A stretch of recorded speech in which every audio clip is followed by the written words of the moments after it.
As you can see, we are in 280 some feet of water. And look what is out here. Lobster pots. This isn't the only one. There have been several I've been dodging for the past hour.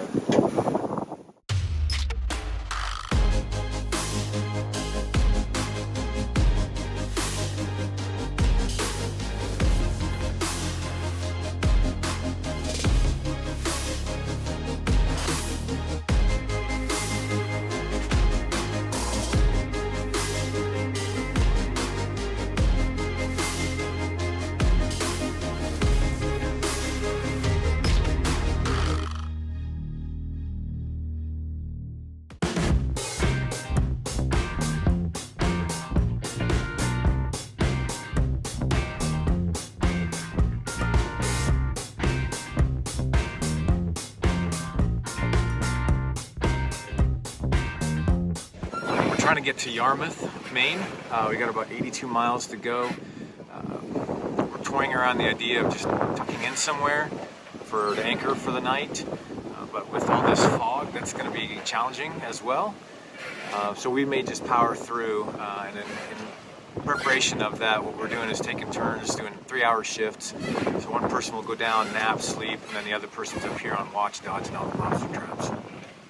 So not just dodging all these lobster pods, it doesn't help, but you can see how foggy it is out here. I mean, we're not setting any land speed records or water speed records. We're doing just under half a wind speed, so about 6.5 knots. So yeah, I don't know. I don't know if coming up this far next summer is worth it, because trying to do this during the day is a challenge enough as is, but trying to do this at night, dodging lobster pots and whatnot, it's just ridiculously crazy at times. With the miserable cold, fog, and wind outside, it's probably like 67 degrees. So we've moved everything inside. We've got Navionics up on the iPad, and then if you look at the TV screen, we've got the repeater going, and what we've got is Anne's phone slaved by way of active captain to control the boat from in here, so we don't have to go outside. Sails are pretty much set where they're at, so we don't have to do a whole lot of tweaking there anyway. And we're doing this because there's lobster pots every frickin' moment. Yeah. What you doing? Controlling the boat with my phone. And guess what? What? We got to 10,000 miles! Woohoo! Woo! All right. 10,000 miles.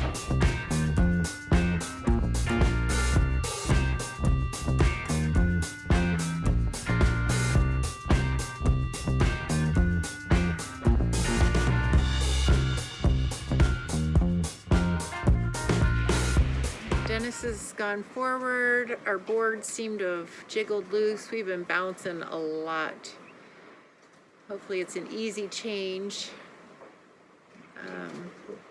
There we go. Good job, Dennis.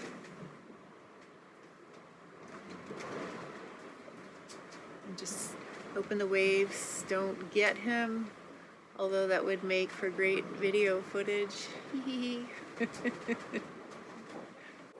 Those cinch straps are super handy.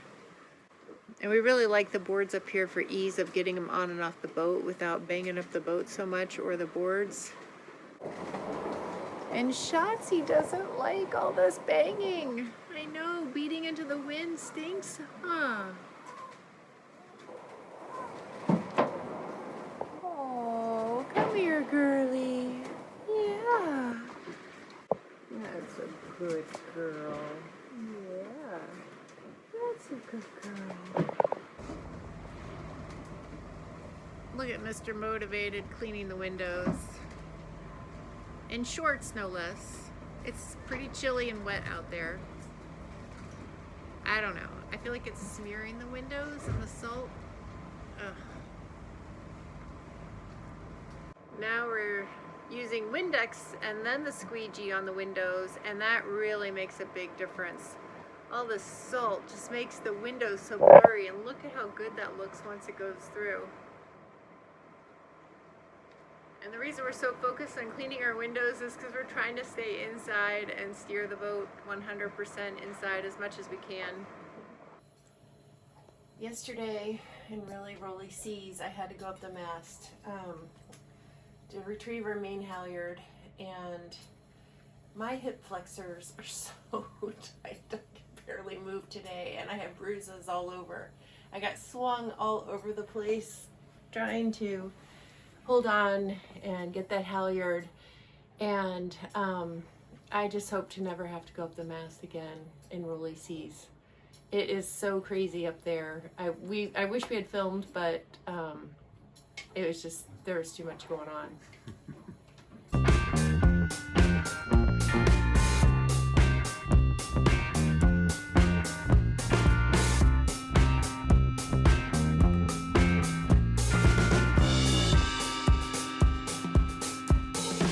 Here's the sink, and the starboard bilge pump went off like it normally would to drain, but it's just going and going and going. And I went over here, and I'm not sure which one it is. This is the one. The starboard gray water pump forward. Yep. Well, add that to the list. I don't know if that pump... Oh, wait. Let me pick that up. See, this came off the... Ah, so that's the problem? Yeah, that's why it's just running. You said we have to be mindful of it? Right, so when they glue the bilge pump into the gray water sump, it's just put in there with 5200 or whatever, you know, name a glue that came off, and what probably happened is that it was just stuck in the open position. Yeah. You know, so you got the circuit breaker off right now. Yeah. Yeah. And then we'll have to put that to our little warranty item list to get that fixed. What are we going to do between now and then, though? Well, I could try and dry it out with a lot of nasty gray water, and then just get some Sikaflex or 5200 and reapply it ourselves. I think we should do that. Ease. I have my manual pump, a bucket, some rags, and the always needed vinegar for cleaning. I'm going to pump out the water so we can fix this gray water pump switch that's all dorked up. Oh my god, this thing is hard to do. Okay, now you can film this. Oh, I've been filming the whole time.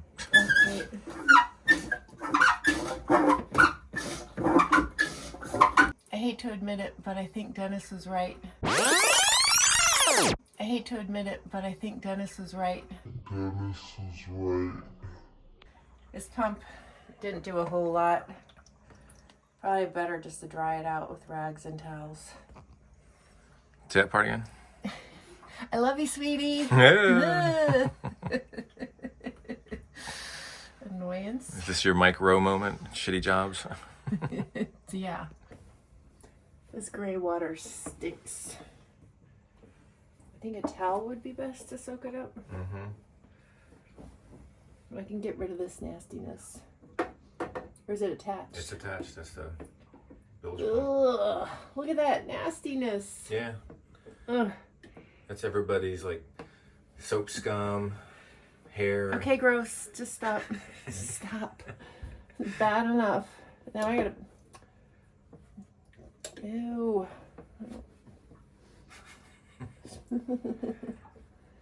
All right. That wasn't so bad. Now I gotta pick all this crap off. Yeah. Trash can's really full, so I'll just put it here for now. Ew, ew, ew, ew, ew. It's nasty. I don't want a dirty job. Oh, it's so slimy. Part of owning a boat. Ugh. I'm gonna lose my breakfast. Don't lose the breakfast. That was an awesome sandwich I made you. I know, that was so good. What'd you put in the sandwich? Love. We gotta get this completely dry. Trying to clean up the underside of this. And then I've got some sealant. I'm gonna stick it on there and glue it back together. And that's probably gotta sit for 24 hours. Thank goodness we have a guest shower. That's right. All right, sealant is on. Bilge pump switch is back in place. It says about an hour. It should be sticking, and then 24 hours for it to cure. So, project complete-ish. We're here in Maine where it's super foggy, humid, and I don't know if it's just over time or if it's since we've been in such a humid environment, but I'm noticing little bits of mold on our outdoor pillows, which is kind of gross. So to get it off, the manufacturer of perennials just recommends soapy water. So I don't know, this is the way I'm doing it. Open to suggestions on a better way. I just get some soap on there, and then not the scrubby side, but a nice gentle sponge, and you just lots of elbow grease to get that out, and then rinse out the soap, and rinse and repeat, because I'm sure it'll happen again. Filling this bucket with half water, half vinegar.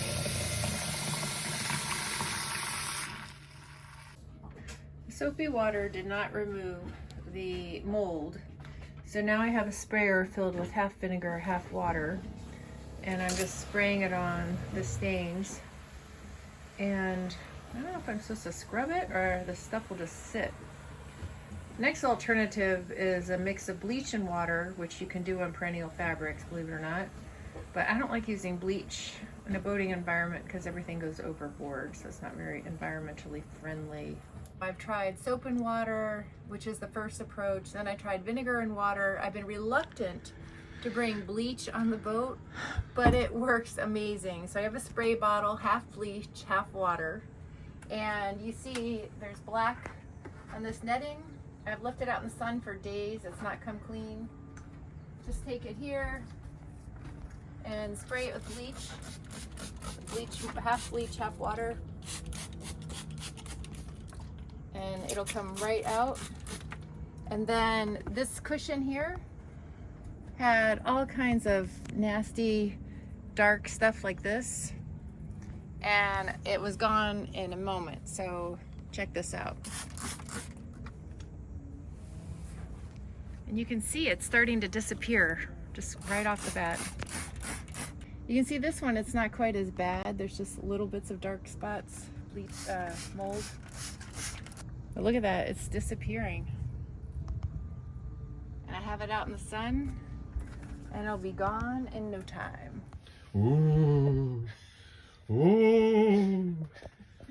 I am the ghost of Christmas dogs past. Oh no, here she goes. Who is that man behind the curtain? Oh, it's Shotzi. Pay no attention to the man behind the curtain. Yes.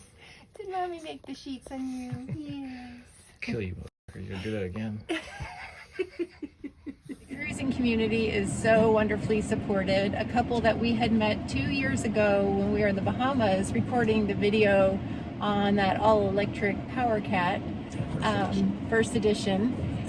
We met them then, and we've kept in touch all this time, and now we're visiting them. They let us use their mooring ball, and now they're letting us use their car, which is completely awesome for getting around or do groceries and go to the laundromat. Yeah, so we're doing donuts in the Walmart parking lot, doing neutral drops, cruising down the street, put a hole in his muffler to We're make a gonna little publish growl. this. You don't want Becca and Peter to know we trashed their car. No. That won't know. So we are super thrilled to get your mooring ball here, but when you pinned it, we took it as an exact GPS location. So we arrived after dark, Of course. again. And you're like, what did you say about the pin? You're welcome. Everybody loves a good treasure hunt after an 8-hour run. We described the mooring to And and the fact that I can't believe that you couldn't find the mooring ball. Out of When I 50? described it as a white mooring ball, sure, there's another 50 white mooring balls, all exactly looking like it, all right around you. And it's my fault that your spotlight died? No, it's not my fault. Actually, it died. I was right? expecting it to be a good, fun treasure hunt. And you need a spotlight for that. We need a spotlight. for We that. had a spotlight, but how easy was it to find their ball? It was very challenging because, as Peter said, there was a white ball amongst the other 50 white balls. And Nothing distinguishing. No, just your average run-of-the-mill white ball. I thought the 2 balls that I had off the white ball, that would be like, oh. Well, one and of those what balls was was the cut in half. purpose of those balls? See, if you hook right between the balls and you pull up on the balls, you lift the balls right up into your lap. It just you can hook it if you have just a short segment of thin line. It'll hook and stay on. If you just try to hook a single ball, it always falls off. So you have 2 balls about 12 inches apart. You hook right between them, and it always comes up. And that is very helpful. And I'm eating pizza. But Dennis, what did you think of the 2 balls? Well, I saw 1.5 balls. Oh, that's right. So That's So right. that can happen. right. So I was That thrown. can happen. Sometimes we think we are expecting 2 balls, and we only get 1.5 balls. So or 1 ball, and it's kind of shocking. it was very shocking. I only have 1.5 balls. It's true. It's true. Half of the ball ripped off. I forgot about that. I hate it when that happens. Bring our dinghy shoes because we're going to explore that island from our paddleboards. Jeez. Yours are in here. Got it. Don't fall in. Shut up. Boop. Hey! Aw, you didn't fall in. I never fall in. Ah! You got 3 under your belt, woman. I don't know what you're talking about. There's no proof. That's right, right. Ooh.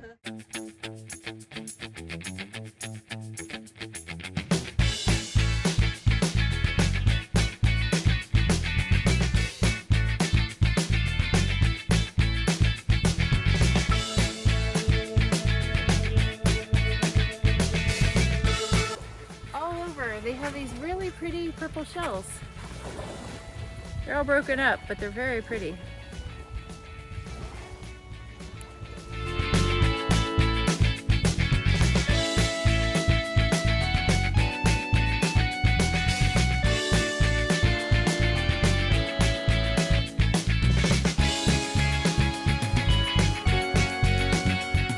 One of the things we love is our pneumatic struts that helps keep the lids open for the lazarettes.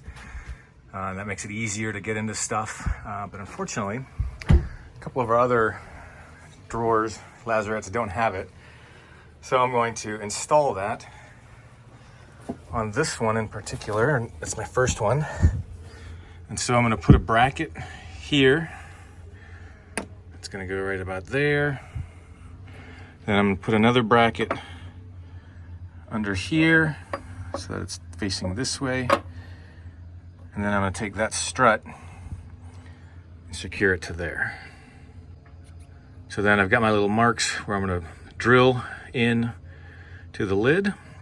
This one's going to be a little more tricky because I got to be upside down, but we'll make it work. So I got the strut installed, but I'm obviously going to have to make an adjustment because it's just too strong, because it doesn't want to stay down. So try one.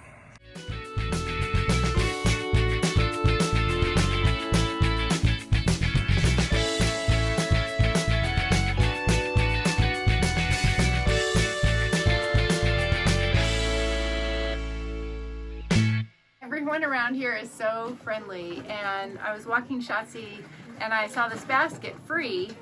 Check out this zucchini. Oh, It's huge. that's what you said. Ah! So we just let go of our mooring ball to fuel up because we're gonna leave Yarmouth, Maine tomorrow. There's no rudder motion, and I did not have control of the helm here. So Dennis went down here and noticed it had drumped the track. So he fixed it down in the engine compartment over there, and he's down in the head area tightening up the lines.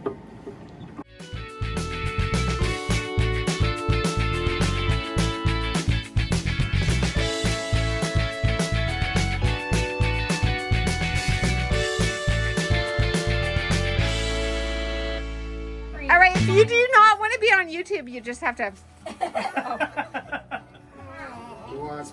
Oh, is this a video? GTFO! Woo! Yeah, job, right? Yeah, thank you so much. This is awesome. All converted boat kids. Yes. Yeah. I think we know what's in our future. I love that. That is so cool. You guys say thank you? So you guys need. Oh. Walking the dog at 4:30 in the morning because we're about to leave Yarmouth, Maine and head to Newport, Rhode Island. And this is our only chance for a walk today since it's a 28-hour trip roughly. Bye, Yarmouth, Maine. Bye, Becca and Peter. We had so much fun. You guys are awesome.